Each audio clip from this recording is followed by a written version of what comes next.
오늘 함께 나눌 말씀의 제목을 우리 다 같이 한 목소리로 읽어봤으면 좋겠습니다. 함께 읽어볼까요? 시작! 네, 사랑이 되어주세요라는 말씀 주제로 함께 나누겠습니다. 네, 우리 성도님들 앞에 오랜만에 섰습니다. 잘 지내셨죠? 네. 이제 본격적으로 무더운 여름이 시작되었습니다. 날이 많이 더워지면서 이제 쉽게 지칠 수도 있고 또 그런 계절인데 우리 귀한 성도님들 영육간에 강건하시기를 간절히 소망합니다. 성도 여러분, 최근에 이제 TV나 이런 유튜브 영상을 보면 유독 눈에 많이 띄는 그런 프로그램들이 있습니다. 무엇이 있는지 혹시 아실까요? 바로 남녀의 사랑의 관계를 다룬 예능 프로그램들이 진짜 많이 있다라는 사실을 우리가 발견할 수 있습니다.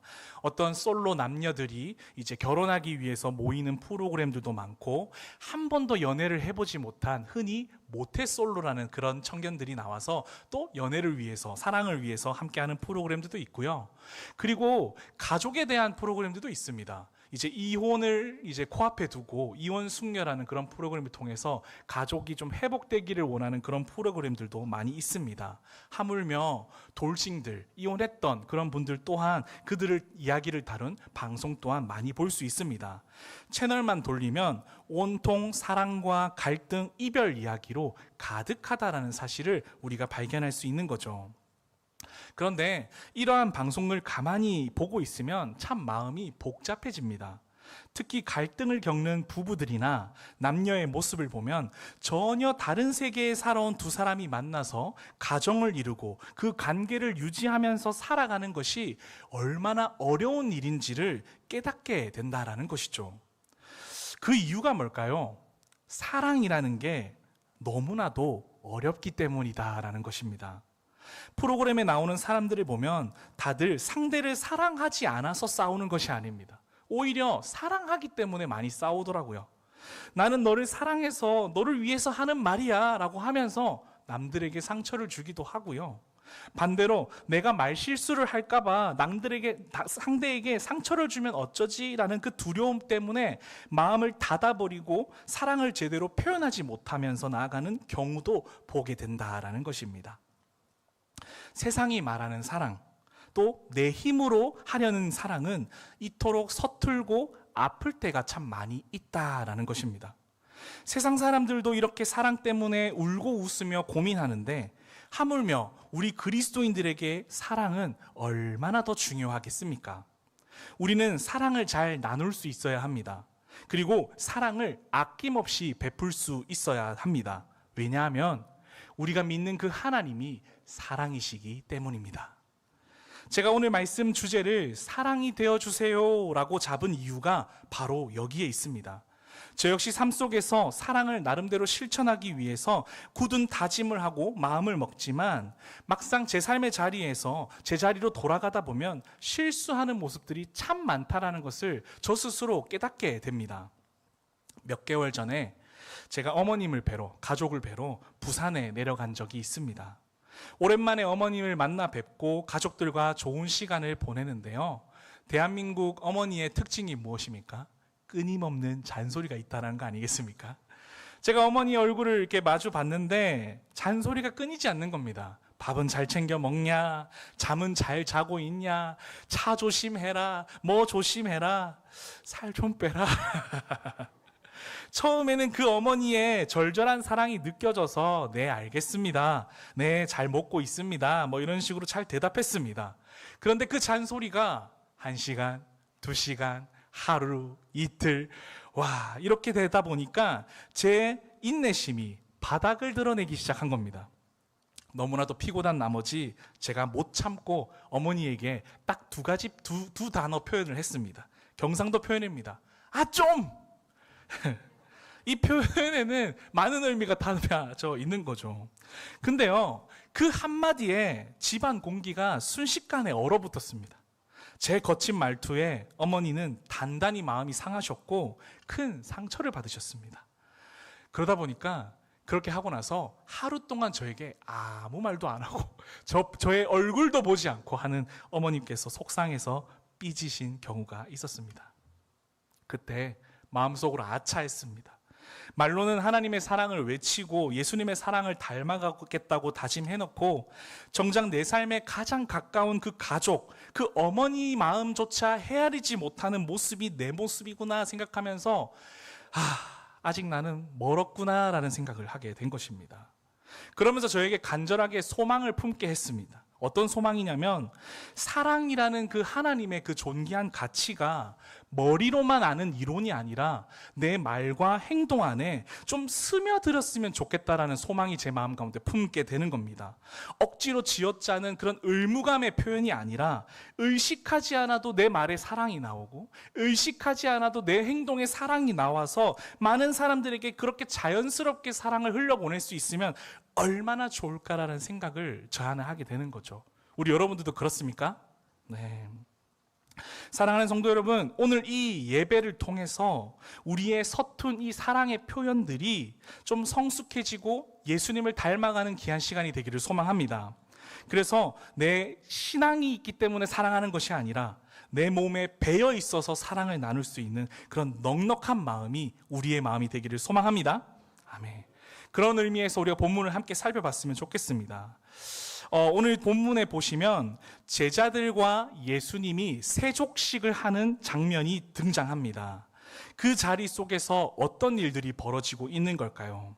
세족식에 대해서 살펴보기 전에 이 세족식을 하기 전에 먼저 특별한 장면이 있었다는 것을 우리가 주목해야 됩니다. 어떤 장면이냐면 바로 식사하는 장면입니다. 성경에 보면 예수님께서 어떤 특별한 사람들과 식사하는 장면이 상당히 많이 등장한다라는 것을 우리는 알 수 있습니다. 누가 식사했을까요? 예수님과. 첫 번째로는요, 제자들이었겠죠. 그리고 두 번째는 더럽다고 취급받았던, 소외받았던 죄인들이었을 것입니다. 그리고 특히 제자 레위라는, 즉 마태가 세리였을 때 예수님과 식사하면서 제자로 부르심을 받은 일이 있었습니다. 마찬가지로 밥 먹는 이야기가 직접적으로 나오지 않지만 세리장이라는 삭개오 또한 예수님께서 그의 집에 거하시면서 함께 식사하는 시간을 가졌지 않았을까라는 상상도 우리가 충분히 해볼 수 있습니다. 그리고 또 한 가지는요, 오병이어의 사건이죠.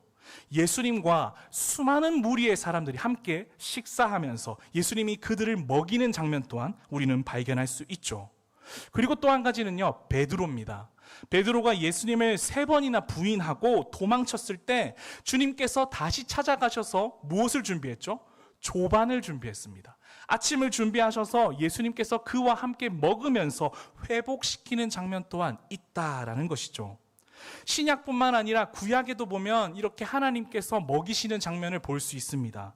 대표적으로 로뎀나무 아래에서 지쳐 쓰러져 있는 그 엘리야를 통해서 하나님께서 먹이시고 다시 일으켜 세우시는 그 장면 또한 우리는 발견해 볼 수 있다라는 겁니다. 그럼 우리가 질문해 볼 수 있는 거죠. 왜 예수님께서는 이렇게 식사하는 것을 함께 하시고 자주 하시고 이토록 중요하게 생각했을까라는 질문입니다. 예수님이 먹성이 좋으셔서일까요? 저처럼 먹는 걸 너무 좋아해서일까요? 아니면 예수님이 어렸을 때 적에 너무 못 먹고 자라가지고 그러셨을까요? 함께 그 의문을 마음 가운데 품었으면 좋겠습니다. 오늘 본문 이 세족식도 식사 중에 이루어진 것입니다. 많은 학자들은요, 예수님께서 제자들과 함께한 마지막 식사, 즉 최후의 만찬의 자리에서 세족식이 이루어졌을 거라고 연구하고 있습니다. 그런데 제가 한번 곰곰이 생각해 봤습니다. 예수님께서 이 최후의 만찬을 가지신 다음에 어떤 일이 벌어집니까? 예수님께서는요, 십자가의 길로 걸어가셔야 했었습니다. 그 아픈 채찍도 맞으셔야 했고 죽음을 맞이해야 하는 그 상황이 지금 식사하는 자리 다음에 펼쳐진다는 겁니다. 여러분이 예수님이라면 밥이 넘어가겠습니까? 제가 군입대를 할 때 진짜 군대에 끌려가는 심정으로 끌려갔었습니다. 근데 제가 신교대가 춘천에 있었습니다. 강호도 춘천하면 뭐가 유명하죠? 춘천 닭갈비가 유명하거든요. 가족들과 춘천 닭갈비를 먹으러 갔습니다. 입대하기 전이죠. 근데 진짜 하나도 맛이 없는 겁니다. 입맛이 하나도 없는 겁니다. 입으로 들어가는 건지 코로 들어가는 건지 전혀 무슨 맛인지 기억도 할 수 없을 정도로 입맛이 없었던 것이었죠. 저는 예수님이 십자가를 앞두고 그 고통의 그 십자가를 짊어질 것을 생각하면서 결코 입맛이 없었을 거라고 생각합니다. 그럼에도 이렇게 제자들과 굳이 식사의 시간을 보내는 이유가 무엇일까라는 겁니다. 분명히 예수님께서는 이 식사 자리를 통해서 말씀하고 싶은 것이 있기 때문이다라는 것입니다. 동의하십니까? 아멘. 이런 질문을 품고 우리 함께 말씀을 읽어봤으면 좋겠는데요. 예수님이 많은 사람들과 함께 먹으시면서 어떤 말을 하시는지 함께 우리 세 가지 한번 살펴보겠습니다. 마가복음 2장 16절에서 17절 말씀인데요. 우리 한 목소리로 뜨겁게 읽어보겠습니다. 시작.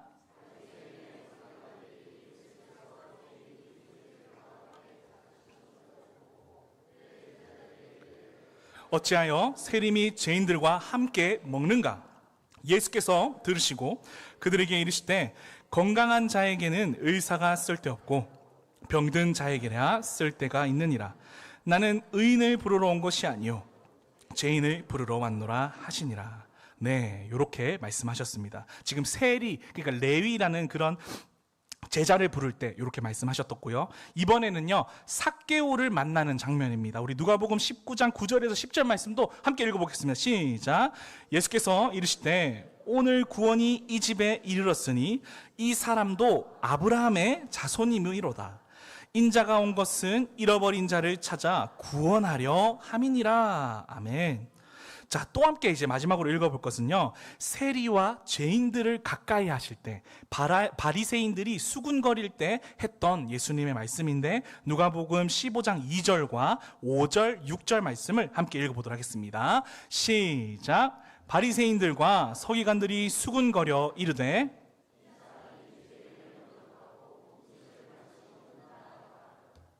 또 찾아낸즉 즐거워 어깨에 메고 집에 와서 그 벗과 이웃을 불러 모으고 말하되 함께 즐기자.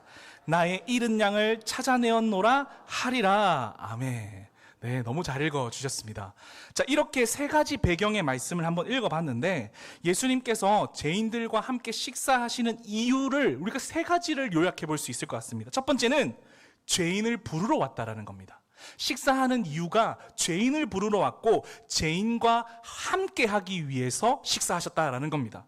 두 번째는요, 아브라함의 자손이 되게 하기 위해서다라는 거예요. 그 말은 즉 약속의 자녀, 하나님의 자녀가 되도록 불러주셨다라는 것입니다. 세 번째는 잃어버린 양을 찾아서 내 집으로 데려와서 함께 축제를 열겠다라는 그 예수님의 표현이다라는 것입니다. 예수님의 이러한 패턴들을 보면요, 단순한 식사하는 개념이 아니라는 사실을 우리 깨달을 수 있습니다. 세상에서 멸시받고 천대받으며 반복되는 죄로 인해서 하염없이 더러워진 그 죄인들을 한 명 한 명 찾으시면서 집에 데려오셔서 너는 이제 나의 자녀야, 너는 이제 나의 가족이야 라고 말씀하고 있는 겁니다. 할렐루야. 그래서 오늘 우리가 사랑이 되어주세요라고 말씀하셨던 첫 번째가요, 이 말씀입니다. 첫 번째 이겁니다. 함께 읽어볼까요? 가족이 되어주세요. 가족이 되어주세요. 이것이 예수님의 첫 번째 말씀이다라는 겁니다. 우리가 매일 삶 속에 마주하는 수많은 관계들의 실천은 혼자 할 수 있는 것이 아닙니다. 누군가를 만나야 사랑을 하든 뭘 하든 할 거 아니겠습니까? 그런데 이 만남의 기초, 만남이 시작되는 것은 어디일까요? 가족이라는 것이죠. 하나님께서 맺어주신 그 가족을 통해서 우리가 그 속에서 사랑도 베풀고 할 수 있다라는 겁니다. 사랑하는 우리 성도 여러분들에게 가족이라고 한다면, 가족을 떠올린다고 하면 어떤 이미지가 떠오를까요? 포근하고 따뜻하고 또 힘이 가득한 이미지가 떠오르시나요? 저는 어렸을 때 모태신앙이 아니다 보니까 저는 다소 가족을 생각하면 좀 불편한 사이로 많이 느꼈습니다. 한창 사춘기 때는 마음을 터놓고 이야기를 잘 하지 못해서 우리 가족은 왜 이래? 라고 하면서 불평했던 기억도 있습니다. 그런데 제가 신앙이 생기고 하나님의 사랑을 받으면서 구원받은 자녀로 변화가 되어다 보니 제 마음 가운데 소망이 생기더라고요. 어떤 소망이냐면 이런 소망입니다. 우리의 가족이 작은 천국이 되었으면 좋겠다라는 소망이었다라는 거죠. 가족이야말로 가장 좋은 안식처요, 나의 있는 모습 그대로 용납되는 곳이고, 힘들고 지칠 때마다 쉴 수 있는 곳이 내 가정이 되어야 하는 거 아니겠냐라는 것입니다. 동의하십니까, 여러분? 오늘 본문에서 예수님께서 사랑하는 제자들과 식사하시면서 발을 씻겼다라는 것은요, 곧 우리를 자기의 가족으로 초대하고 계시고 우리를 변화시키고 계시고 영접하고 계시다는 사실을 기억하시길 소망합니다. 우리를 가족으로 부르셨습니다. 믿으십니까? 아멘, 아멘. 이해를 돕기 위해서 유대사의 문화를 조금 더 여러분들에게 알려드리겠습니다. 유대인들은요, 반드시 누군가의 집에 들어갈 때 돌 항아리를 앞에 세워놔서 그 돌 항아리에서 발을 씻도록 했습니다. 발을 씻어야 그 집에 들어갈 수 있었던 거죠. 이렇게 해놓은 이유가요, 이런 겁니다. 주인으로 생각해 볼 때, 자, 깨끗이 씻은 당신, 이제 당신은 우리 가족의 일원이 될 수 있습니다. 우리 가족 안에 들어올 수 있습니다. 이제 당신은 우리의 일원이 되어서 나와 이제 동등한 사람입니다 라는 메시지가 그 돌 항아리에 담겨 있다라는 것입니다. 그래서 오늘 예수님이 제자들과 함께 식사하시면서 발을 씻겨주시는 이 행위는 단순한 서비스가 아니라 우리가 그리스도와 한 몸이 되고 동등한 가족이 되었다라는 것을 선포하고 계시다라는 것입니다. 오늘 저와 여러분은요, 그리스도의 가족으로 부르셨습니다. 할렐루야. 아멘, 아멘. 근데요, 그럼에도 또 우리 말고도 또 불러주신 대상이 또 있음을 여러분에게 말씀드리고 싶습니다. 다른 대상도 있다라는 겁니다. 누굴까요? 나를 불편하게 하고 나를 힘들게 하고 나를 괴롭게 하는 그 대상 또한 하나님께서 가족으로 불러주셨다라는 겁니다. 이 사실에도 아멘 하실 수 있으시겠습니까? 우리는요, 쉽게 하나님의 자녀입니다, 우리는 하나님의 공동체입니다 라고 쉽게 고백하지만 솔직히 불편한 사람과 마주하고 같이 앉아 있으면요, 불편합니다. 네. 그리고 내가 싫어하는 사람이 막 아멘 아멘 하고 막 큰 소리로 예배하고 있으면요, 그 목소리조차 불편해집니다. 그죠? 솔직히 우리의 마음이 그렇잖아요. 가족이라고 말하면서 내 마음 한구석에는 그런 마음이 없는 거죠. 제가 이것을 뼈저하게 느꼈던 기억이 하나 있습니다. 제가 청소년 사역을 열심히 할 때였습니다. 여름 수련회를 한참 준비하던 중에 지난 겨울 수련회보다 이 여름 수련회가 더 많은 아이들이 참여하게 되어서 너무 기쁜 마음에 흥분해서 준비를 하고 있었습니다. 그런데 이 여름 수련회를 준비하는 과정 가운데 제가 하나님 앞에 엎드려서 회개할 수밖에 없는 사건이 벌어진 겁니다. 많은 아이가 수련회에 참석하며 기대를 품고 있었던 와중에 소수의 몇몇 아이가 수련회에 동참하지 않는 겁니다. 저는 이렇게 생각했습니다. 어느 공동체든 소수는 있기 마련이니까 수련회 안 가면 너희들만 손해니까 라고 하면서 제가 그 안 가는 아이들 마음을 크게 헤아려 주지 않고 있었던 것입니다. 전도사로서 그래도 아이들에게 전화도 해야 되고 부모님들과 이야기를 나누어야 되니까 전화를 했죠. 한 부모님과 통화를 하다가 제가 회개할 수밖에 없는 사건이 벌어진 겁니다. 어머니와 통화를 하는데 아이의 이야기를 하면서 전화기를 붙잡고 펑펑 우시는 겁니다. 정말 서럽게 우셨습니다. 사춘기라는 그 벽 때문에 아이와 관계가 깨어지고 더 이상 아이를 통제할 수 없고 아이와 소통할 수 없다는 그 속상함 때문에 너무 슬퍼하고 계셨던 것입니다. 그러면서 더 가슴 아팠던 것은 어머니께서 이렇게 말씀하시는 겁니다. 전도사님, 제 신앙이 너무너무 밑바닥이어서 아이를 신앙적으로 건면할 수 없고 신앙적으로 좋은 영향력을 끼칠 수 없어서 너무 속상합니다 라고 고백하는 겁니다. 그러면서 다음 한마디가 정말 너무나도 저를 울렸습니다. 전도사님, 도와주세요. 저 혼자 정말 못 키우겠어요. 제발 도와주세요. 우리 아이 같이 키워요. 자녀를 키워본 적이 없는 이 새파란 전도사 앞에서 모든 자존심을 버리고 울면서 도와달라고, 같이 양육하자고 말씀하시는 것이 저에게 너무 큰 충격이었다라는 것입니다. 그때 저는 아차 싶었습니다. 진짜 가족인, 진짜 찬 부모인 이 사람의 마음은 아이를 보면서 저렇게 애절하고 간절한데 나는 정작 중등부 보기를 내가 좋아하는 모습만 보려고 했고 나를 잘 따르는 아이들의 모습만 보려고 했구나, 내가 외면하고 있었구나라는 사실을 깨닫게 된 것입니다. 늘 아이들에게 사랑해야 한다, 우리는 하나님의 가족 공동체다라고 말해왔음에도 불구하고 정작 사각지대에 있는 아이들을 외면하고 있었다는 사실을 깨닫게 되었습니다. 그때 정말 깊이 반성하고 회개하게 되었다라는 거죠. 이 일을 겪고 나니 그제야 중등부를 적응하지 못하는 소수의 아이들의 마음이 제 마음 가운데 들어오기 시작했습니다. 남겨진 소수 아이들을 더 챙겨야 됐다는 마음이 제 안에 크게 들어온 거죠. 예수님은 죄인들을 찾아다니셨고 잃어버린 양을 찾아다니셨지, 예수님의 말씀에 고분고분 순종하는 사람, 말 잘 듣게 생긴 사람을 찾아다니신 게 아니라는 사실을 그때 뼈저리게 느끼게 되었다라는 것입니다. 저는 성도님들의 신앙생활 안에서 어떠한 상황 가운데 처했는지 잘 모릅니다. 그러나 성도님들도 관계 속에서 여러 가지 씨름들을 하고 있을 거라고 알고 있습니다. 가정의 문제, 사람과의 관계의 문제, 자녀들의 문제, 다 개인의 문제들이 있을 거라고 압니다. 그런데 오늘 주님께서 여러분에게 이렇게 말씀하시는 겁니다. 너를 정말 힘들게 하는 그 가족이 그 사람에게 가족이 되어 주어라. 정말 나에게 상처 줘서 너무 밉고 보기 싫은 그런 존재일지라도 그에게 가족이 되어 주어라 라고 요청하고 계시다라는 겁니다. 때로는 나의 따뜻한 말 한마디에 찬물을 끼얹을지라도, 때로는 내가 용기 내어 내민 손을 매몰차게 뿌리치고 뒤돌아설지라도 우리는 예수님 안에서 가족이기 때문에 끝까지 포기하지 말아야 된다는 사실을 꼭 기억하시기를 소망합니다.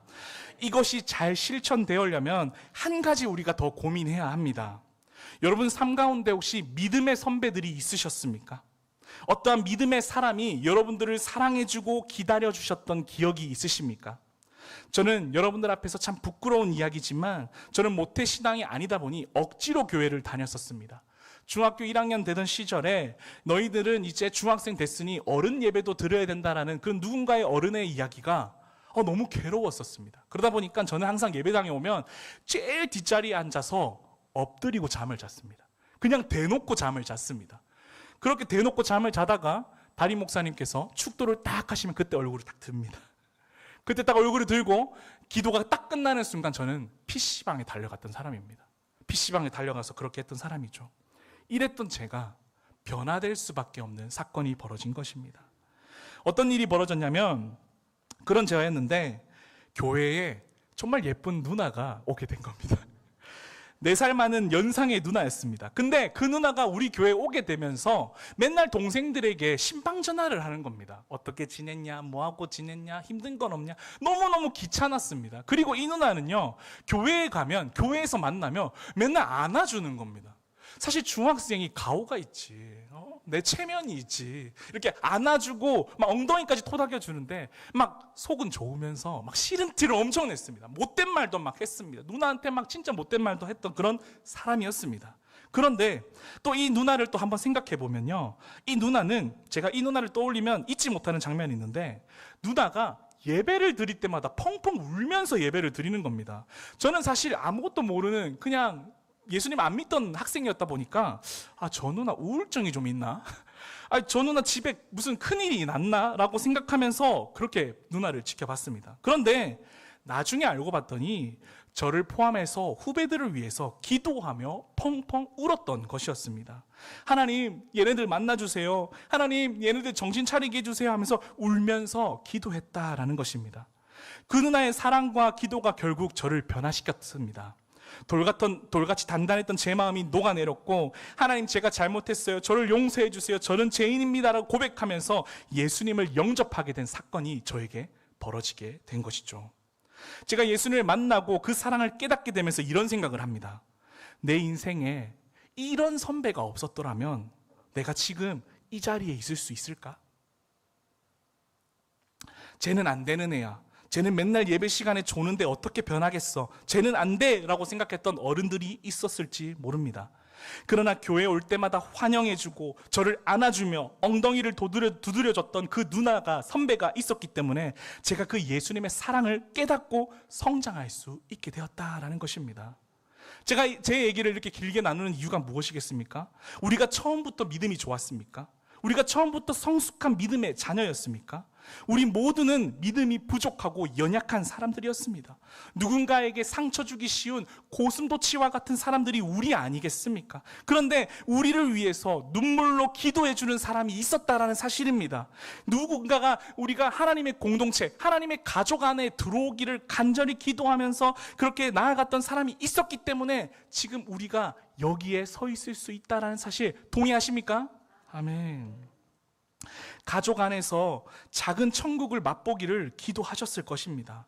철없고 불쌍한 김다함이었지만 이 김다함을 불쌍히 여기며 천국을 소망하고 기도해 준 그 사랑이 제가 어떻게 그 사랑을 잊을 수 있겠냐 말입니다. 종종 청소년들이나 젊은이들이 저에게 이렇게 질문합니다. 교회에 예수님이 계시는데, 우리는 예수님 믿는 사람들인데 왜 교회 안에서 나와 성격이 맞지 않는 사람들이 존재하죠? 왜 교회에는 아직 연약한 사람들이 존재하죠? 왜 교회 안에 가난한 사람들이 존재하죠? 라고 이렇게 질문하는 사람들이 있습니다. 그때 저는요, 마태복음 5장 3절에서 4절 말씀을 이렇게 고백합니다. 심령이 가난한 자는 복이 있나니 천국이 그들의 것이며, 애통하는 자는 복이 있나니 그들이 위로를 받을 것이며. 아멘. 하나님은 가난한 자들을 통해서, 연약한 자들을 통해서 천국을 꿈꾸게 한다는 것입니다. 믿으십니까? 심령이 가난한 자들로 가득하게 하심을 보면서, 그들을 보면서 오히려 우리는 그들을 통해서 천국을 소망하게 된다는 거죠. 애통하고 슬퍼하는 자들을 바라보면서 오히려 하늘의 위로를 구하게 되는 그 은혜를 우리가 맛보게 된다는 것입니다. 하나님, 저들을 불쌍히 여겨주세요. 하나님, 저들을 만나주세요. 하나님, 저들과 함께 해주세요로 기도하면서 우리가 나아가게 되는 것이 축복이라는 것입니다. 할렐루야. 이게 바로 섬기는 자의 축복이다라는 것입니다. 그래서요, 저는 우리 청년부를 섬기는 것이 늘 제 마음 가운데 나는 복덩이다 라고 생각하게 됩니다. 나는 진짜 복받은 사역자라고 생각하게 되는데, 왜냐하면요, 우리 청년들 이렇게 찬양하는 모습 너무 예쁘죠. 근데요, 속을 들여다보면요, 지독하리만큼 말을 잘 안 듣습니다. 얼마나 고집 센 청년들인지 모르겠습니다. 모이자고 하면 정말 모이기가 힘듭니다. 근데 그런데도 불구하고 제가 왜 복덩이라고 얘기를 하냐면, 지금 우리 청년들이 마주한 세상은요, 정말로 치열한 취업의 전쟁터입니다. 밤새 스펙을 쌓고 이력서를 수십 번 써내어도요, 돌아오는 건 거절과 침묵뿐입니다. 겨우겨우 취업하고 독립하면요, 최근에 우리 청년들에게 어떤 일이 벌어졌습니까? 전세 사기. 그 청년들이 악착같이 번 그 돈이 전세 사기를 맞게 되는 일이 벌어진 거죠. 열심히 평생 일해도요, 내 집 한 칸 마련하기 불가능해 보이는 현실이 우리 청년들의 현실입니다.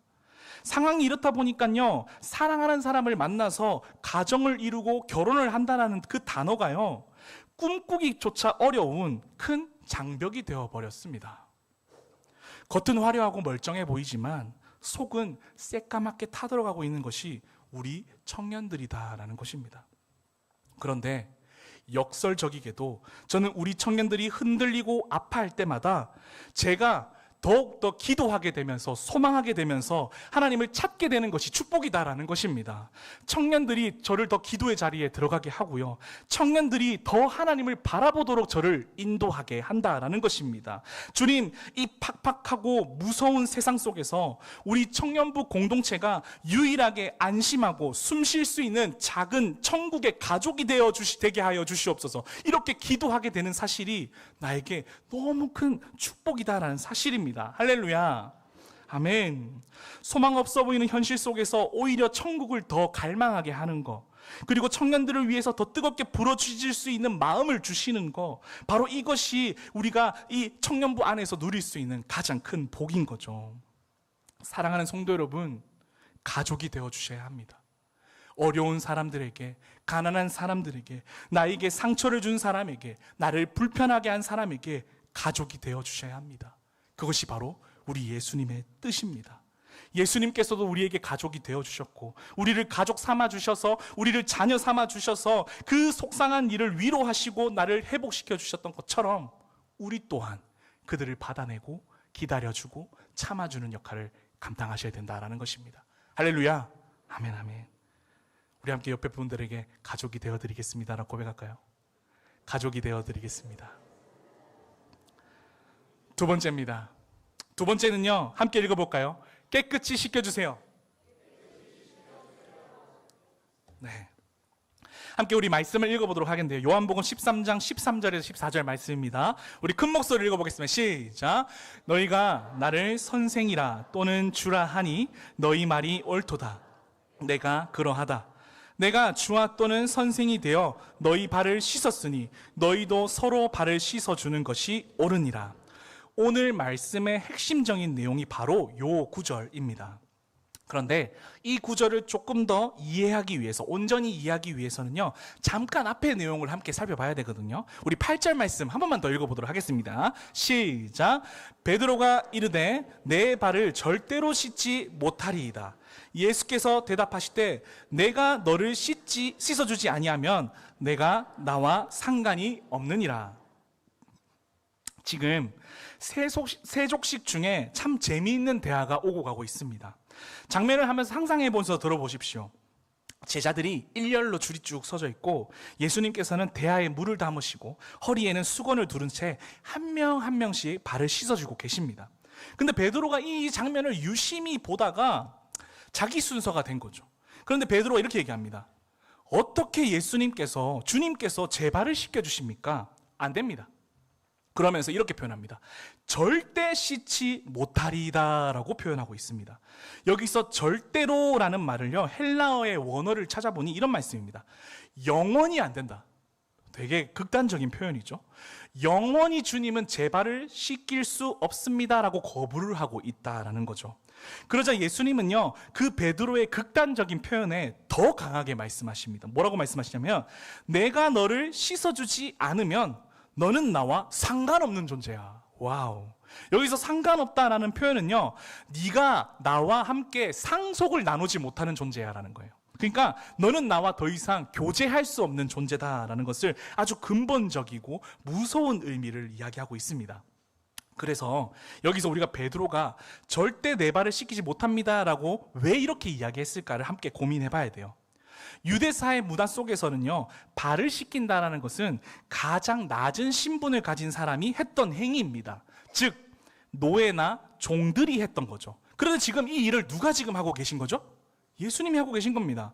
당시에 제자들이 가장 높였고 스승으로 모셨던 그 아름다우신 예수님께서 그 종인들이 해야 할 일들을 하고 계신 겁니다. 이것은요, 오늘날의 상식으로 생각해봐도 이거는 이해할 수 없는 상식이다라는 겁니다.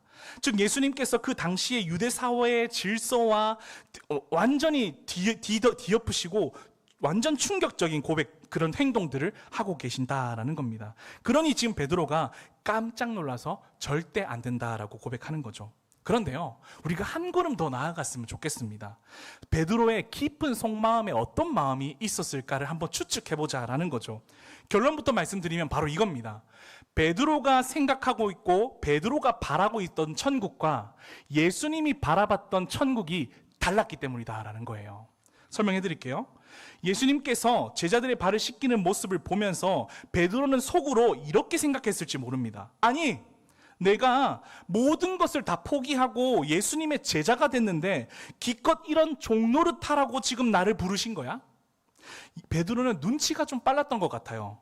예수님이 이렇게 행하시면 자신도 그렇게 해야 한다는 것을 직감적으로 알았던 것 같습니다. 그러다 보니까 베드로가 예수님을 스승으로 모시면서 꿈꿨던 나라는 여전히 세상의 가치관과 질서를 버리지 못한 채 정치적이고 물질적인 나라를 더 꿈꿨던 것이었습니다. 내가 모든 것을 버리고 예수님을 따라온 대가가 고작 이거야? 내가 한 자리 차지하려고 예수님을 따라왔는데 고작 내가 해야 할 일이 남의 발이나 닦는 일이야? 라고 생각하면서 그것이 절대 안 된다고 거부했던 것입니다. 비슷한 내용이 바로 우리 여기에도 있죠. 마태복음에 보면 주는 그리스도시요 살아계신 하나님의 아들입니다 라고 10점 만점에 10점짜리 신앙 고백을 멋지게 베드로가 했었습니다. 그러자 예수님께서 드디어 이 땅에 오신 목적에 대해서 십자가를 지고 고난을 받고 내가 죽는다라고 말씀하십니다. 근데 그때 베드로가 어떻게 합니까? 예수님을 붙잡고 항변합니다. 주여, 그리하지 마옵소서. 이 일이 결코 주께 미치지 아니하리이다 라고 하면서 따집니다. 예수님, 우리가 꿈꾸는 나라는 그런 나라 아닙니다. 예수님이 로마를 점령하고 왕이 되셔야 하고 우리는 그 우편에 한 자리씩 자리 차지해야 되는 거 아닙니까? 죽으신다뇨. 고작 이런 걸 보려고 제가 예수님을 따른 줄 압니까? 절대 안 됩니다 라는 뜻이 베드로의 마음 가운데 심겨져 있었다라는 겁니다. 저는 이 모습을 보면서 이것이 오늘날 우리의 모습은 아닐까 생각해 보게 됩니다. 많은 기독교인들이 예수를 믿어서 세상의 주도권을 잡고 사회의 상위 1%가 되어서 파워를 기르고 실력을 쌓아서 세상을 장악함으로써 하나님께 영광 돌리겠다라고 생각합니다. 정말로 하나님이 그것을 원하실까요? 그러다 보니 자녀들이 명문대 들어갔으면 좋겠고 남들이 알아주는 대기업에 취업했으면 좋겠고 돈을 많이 벌어서 그것으로 하나님께 영광 돌리는 아이가 되었으면 좋겠다고 생각하는 부모님들의 마음이 너무나도 많이 있습니다. 제가 아이들에게 질문을 해봤습니다. 너희들 어른 되어서 어떻게 살고 싶어? 우리 아이들이 뭐라고 대답한 줄 아십니까? 충격적입니다. 전도사님, 저는 건물주가 되고 싶습니다. 아이들에게도 돈이 영광이 된 겁니다. 편안하게 고생하지 않고 돈을 많이 버는 것, 그것이 아이들에게 가장 영광스러운 일이 되고 말하는 것이죠. 돈을 많이 벌면 하나님께 은혜를 많이 받은 사람, 돈을 적게 벌면 하나님께 은혜를 적게 받은 사람이라는 가치관이 아이들 머릿속에 이미 탑재되어 있는 거죠. 과연 누가 그것을 심겨 놓았을까요? 지금 베드로와 예수님의 차이가 무엇인지 아시겠습니까? 베드로는 예수님께서 죄인들과 함께 하시면서 그들과 새로운 가족의 일원으로 삼으시는 하나님의 놀라운 그 속성, 그 질서를 알지 못하는 겁니다. 그저 세상적인 물질의 나라만 바라보면서 살아가고 있었던 것입니다. 그러나 예수님이 꿈꾸셨던 나라는 전혀 달랐습니다. 예수님의 나라는 낮아지고 섬기고 희생함으로써 다른 이들을 살리는 나라다라는 것입니다. 다시 말하면 회복시키는 나라다라는 것이죠. 이것이 예수님께서 교회를 바라보시면서 새로운 가족 공동체를 바라보시면서 꿈꾸었던 나라였다라는 것입니다. 저는 예수님이 나와 상관없다라는 표현이 이렇게 들립니다. 너희가 섬기지 않으면 너는 천국에 가도 할 일이 없어. 네가 섬기는 마음이 없으면 너는 천국과 상관없는 자야. 사랑하는 우리 예드림께 성도 여러분에게 조심스럽게 질문합니다. 여러분은 예수님이 꿈꾸시는 그 천국을 바라보고 계십니까? 아니면 여전히 세상이 말하는 물질적인 천국을 바라보고 계십니까?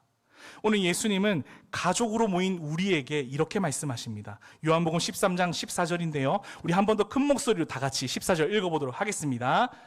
시작!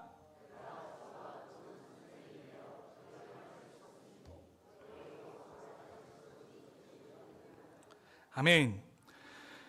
가족은요, 가장 아픈 곳을 보여줄 수 있어야 합니다. 동의하시죠? 가족은 가장 더러운 곳을 깨끗이 씻겨줄 수 있는 곳이 가족입니다. 예수님께서 나에게 찾아오셔서 나의 모든 더러운 죄와 허물을 다 만져주시고 씻겨주셨던 것처럼 우리도 누군가의 아픔을, 누군가의 상처를, 누군가의 그 더러운 발을 닦아주면서 받아주는 사람이 우리가 되어야 되지 않겠냐라는 것입니다. 제가 어느 가족이라는 공동체를 통해서 이러한 경험을 했던 기억이 있어서 나눌까 합니다. 믿음의 가족을 통해서 다시 회복하고 살아났던, 깨끗이 씻음받았던 기억이 있습니다. 때는 코로나가 한창 심했을 때 사역했던 현장이었습니다.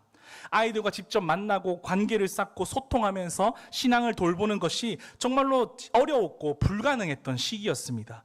그래서 어떻게든 온라인으로 소통하기 위해서 난생 처음으로 유튜브 방송도 해보았습니다. 아이들과 소통하기 위해서 먹방도 했었습니다. 먹는 모습을 막 재미있게 보여주면서 어떻게든 아이들과 친해지려고 했었습니다. 정말 열심히 열정적으로 사역을 했습니다. 다행히 늘 칭찬과 응원을, 격려를 아끼지 않았던 교사 선생님들도 계셨습니다. 그런데 제 사역 방향에 늘 반대하시고 부정적인 말씀만 하시는 선생님이 한 분이 계셨습니다. 되게 보수적인 선생님이었죠. 충분히 그럴 수 있다고 생각했습니다. 오히려 저는 그 선생님을 더 잘 섬기고 더 친밀해져서 더 좋은 관계를 맺어야 되겠다고 다짐하고 열심히 섬겼습니다. 그런데 그 부정적인 반응과 날카로운 말들이 매주 반복되면서 쌓이다 보니 감당하기가 너무 힘들더라고요. 너무 힘들어서 교회에서 누가 볼까봐 혼자 차에 가서 울었던 적이 한두 번이 아닙니다. 그날도 그렇게 차 안에서 서럽게 울고 있는데 전화가 한 통 걸려오는 겁니다. 제 친구 목사님이었습니다. 제가 아무렇지도 않은 척 목소리를 가다듬고 전화를 받았는데 이 친구가 저와 20년 지기 친구다 보니까 단번에 눈치를 채더라고요. 상황을 눈치채더니 경상도 말로 이렇게 얘기합니다. 뭔 일 있나? 집에 와라. 그래서 저는 짐을 당장 싸서 목사님 집으로 갔습니다. 목사님과 사모님이 저를 어찌나 반갑게 맞이해 주는지요. 그 두 분이 슬픔으로 가득했던 저를 머리부터 발끝까지 깨끗이 씻겨줬습니다. 목욕을 시켜줬다는 말이 아닙니다. 잘 들어보십시오. 저를 위해서 정말 따뜻하고 맛있는 밥상을 차려준 겁니다. 제가 너무 감동받아서 사진으로 남겨놨거든요. 한번 보실까요? 네. 미역국에 따뜻한 밥상, 정성스러운 반찬들이 차려져 있었던 것이었습니다. 저는 당시에 총각 시절이어서 혼자 자취를 하면서 살았던 저이기에 이런 따뜻한 집밥을 먹기가 쉽지 않았는데 저를 위해 두 분이 정성껏 밥을 준비해 주시고 차려주신 겁니다. 저는 그때 눈물 젖은 밥을 먹었습니다. 식사를 마치고 나니 목사님이 저에게 물으십니다.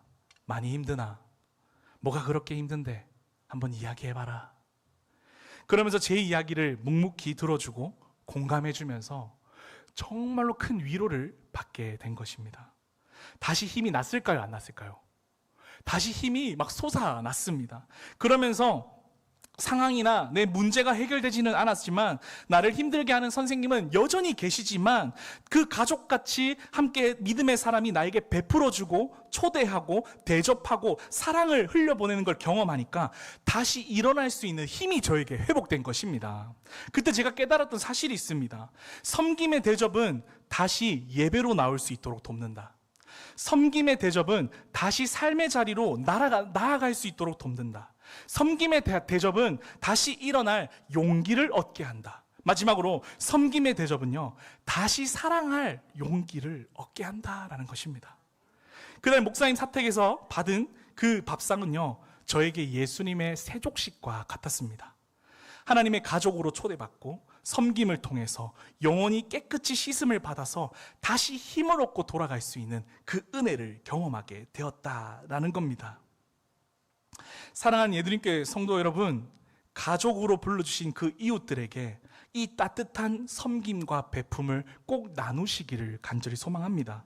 세상의 고단함으로써 지쳐있는 누군가를 여러분의 초대와 섬김으로 사랑해 보십시오.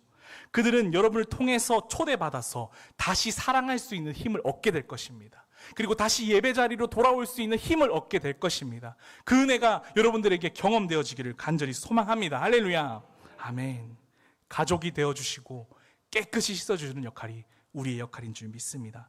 말씀의 결론을 맺을 텐데요, 예수님이 함께 하시던 시절과 또 초대교회의 제자들이 함께 했던 그 시대에 도저히 인간적으로 받아들이지 못할 사람들이 얼마나 지금보다 더 많았겠습니까? 그때 뭐 교육 환경이 좋았겠었습니까? 학교가 제대로 있었겠습니까? 얼마나 이상한 사람들로 가득했겠습니까? 그때마다 이 제자들이, 이 사도들이 무슨 생각을 하면서 그들을 사랑하고 품었을까요? 저는 오늘 말씀 요한복음 13장 15절 말씀이라고 생각합니다. 한번 우리 뜨겁게 읽어보도록 하겠습니다. 시작!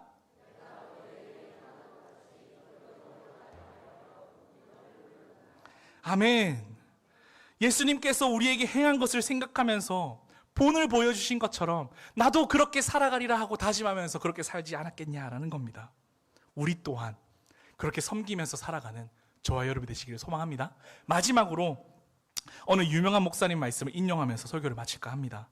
우리 함께 읽어볼까요? 시작. 우리는 은혜의 종착역이 되지 말아야 한다. 우리는 은혜의 통로로 축복의 통로가 되어야 한다. 아멘. 우리가 은혜의 종착역이 되면 안 됩니다. 우리에게 은혜가 부어주시는 것으로 끝나면 안 됩니다. 가족이 되어주고 그들을 깨끗이 씻어주는 것, 그것이 우리가 품어야 될 마음인 줄 믿습니다. 아멘. 아멘. 그 마음을 가지고 우리 함께 뜨겁게 찬양했으면 좋겠습니다. 그럼에도 불구하고 라는 찬양입니다. 마음속에 어려움이 있을 때, 주 앞에 나아올 수 없었을 때 그때 베풀어 주신 그 하나님의 은혜를 기억하면서 내가 그 은혜를 받았사오니 그 은혜를 마음껏 흘려보내겠습니다라고 고백하면서 함께 뜨겁게 찬양하도록 하겠습니다.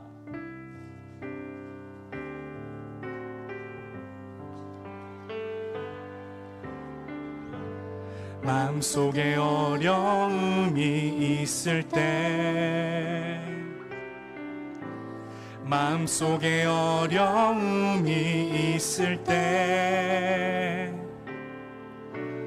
마음속에 어려움이 있을 때, 주님 내게 먼저 오사 내 마음을 만지고, 주님 앞에 나올 수 없을 때,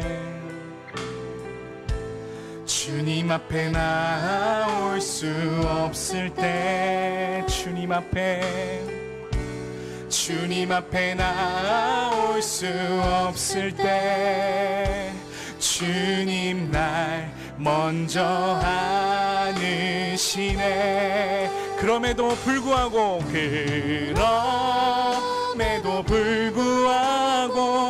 날 사랑하시는 내 하나님의 사랑은 나의 모든 걸 덮고, 그럼에도 불구하고 날 안아주시는 내 하나님을 부를 때, 아버지, 한 번 더 고백할까요? 그럼에도 불구하고 사랑하겠습니다. 그럼에도 불구하고 날 사랑하시는 내 하나님의 사랑은 나의 모든 걸 덮고, 그럼에도 불구하고 날 안아주시는 내 하나님을 부를 때, 아버지라 그 사랑 얼마나 아름다운지, 그 사랑 얼마나 아름다운지, 그 사랑 얼마나 날 부욕해 하는지, 그 사랑 얼마나 크고 놀라운지를, 그 사랑 얼마나 나를 감격하게 하는지. 시간이 조금 지났지만 우리 한 목소리로 뜨겁게 기도하며 나아갔으면 좋겠습니다. 여러분, 가족이 되어주시기를 소망합니다. 내가 편하게 생각하는 사람, 내가 정말 아끼는 사람에게만 가족이 되어주는 것이 아니라, 나에게 모진 말을 하고 나에게 상처를 주고 그런 사람들에게도 내가 기꺼이 가족이 되어줄 수 있는 넉넉한 그리스도의 사랑이 내 안에 넘치게 하여 주시옵소서. 뿐만 아니라 하나님, 제가 섬기겠습니다. 내가 예수님께서 그들의 발을 깨끗이 씻어주신 것처럼 나도 그들의 허물과 그들의 아픔을 만져주고 씻어주겠습니다. 제가 그렇게 섬기겠습니다 고백하면서 나아가는 우리 성도님들 되시기를 소망합니다. 함께 주님의 이름 부르며 기도하시겠습니다. 주여, 사랑이 많으신 하나님 아버지, 은혜를 감사합니다. 하나님, 우리가 섬기며 나갑니다.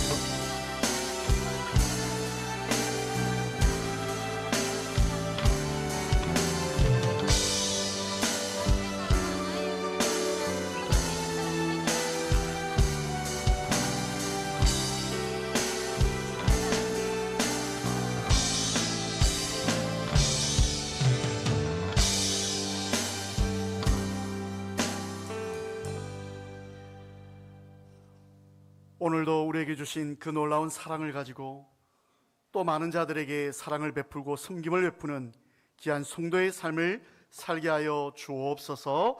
이제는 우리 주 예수 그리스도의 은혜와 하나님의 크신 사랑과 성령님의 교통유함 인도하시는 은사가 예수님의 찾아오심과 섬기심의 모습을 통해 가족이 되어주며 섬기기로 작정하기를 원하는 이 예배 참석한 모든 성도들 머리머리 위에와 그 가정과 직장과 사업장 위에, 사랑하는 우리 교회 위에, 새벽 이슬과 같은 예드림의 청년들 위에 이제로부터 영원토록 함께 하실지어다.